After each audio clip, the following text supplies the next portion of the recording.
Thinking about the global scale of climate change can be overwhelming, yet actions that start locally and are community run can make a real difference. The Brighton and Hove Food Partnership has been funded by the Big Lotteries Climate Action Fund to coordinate a programme of work called Food Use Places. We're working with local community centres in Brighton, Hove and Newhaven to reduce the amount of food that gets thrown away. Part of this includes helping communities make compost. Alongside our Wooden Box community composting project, we're working with neighbourhood venues to install compost tumblers. The tumblers can take cooked food as well as raw fruit and veg scraps and can deal with larger quantities of waste. By making compost locally, we avoid the heavy carbon output of transporting compostable waste to a processing centre. Commercial incinerators rely on fuel to run, whereas community schemes are completely natural. Whilst this video will talk you through the key steps on using the kit, the most important ingredient is the people using the tumbler. If we are to address the climate and nature emergency, we need healthy soil. Healthy living soil is the product of bacteria and fungi, which are called soil microbes. Healthy soil is resilient to more extreme weather, stores carbon and supports wildlife. The best way we can all help create more living soil is by making compost everywhere. Earthworm compost tumblers are simple but effective pieces of technology that reduce the work in community composting. They don't need much space and so are ideal for community venues. So compost is created in the tumblers by bacteria and fungi. Because they are alive, we need to create the right conditions for them to thrive. Like us, they need food, water, warmth and air. Food scraps, both cooked and raw, go in, mixed with an equal amount of carbon, such as wood chips or wood shavings. These are the two organic matters that combine to create compost. The process of turning the tumbler allows air in and excess water to escape. This mixture means that you're mixing up nitrogen-rich and carbon-rich materials, both of which are essential for plant growth.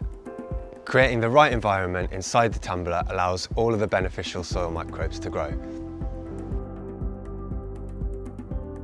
The golden rule of making quality local compost with the tumblers is to make sure you turn them at least twice a week.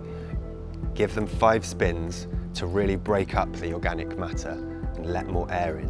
When you first start, you should give it a spin at least 3 times a week and then 2 times a week thereafter. Make sure to avoid big clumps forming. You must chop up everything before it goes into the tumbler.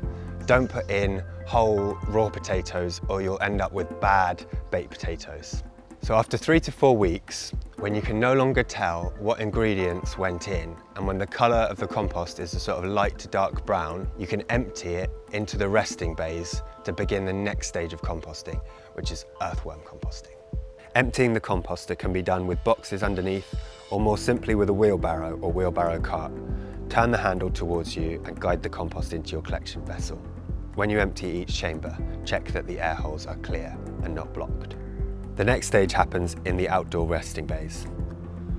Earthworms will find the compost piles and continue to break down the materials, turning it into a finer, more nutritious compost. The key to successful worm composting is providing enough moisture. If it's raining, it's important to let the compost pile get wet. If it's dry, it's important to keep it covered to keep moisture in. Healthy compost is the colour of dark chocolate.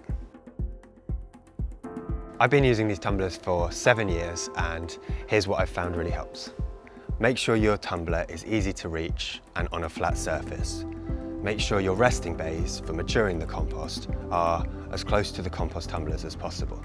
This saves shifting the compost long distances.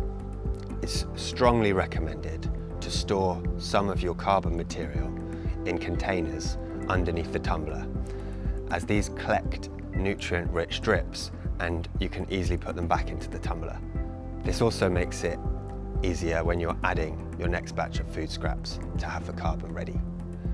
You're aiming for a 50% mixture of your food scraps and a carbon source. If you don't add a carbon source, you won't be making compost, you'll be putrefying your food scraps. If your carbon source is dry, like wood shavings from a carpentry warehouse, you can add less.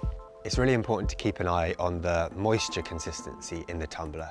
In hot summer weather, the compost can become too dry.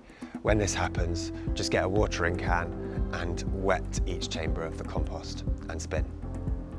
Having enough people involved in your composting and systems in place to make sure it can always be turned if others are away are really important. Hot composting is an amazing transformational process that just needs a bit of our care and attention to make something that is so good for the earth.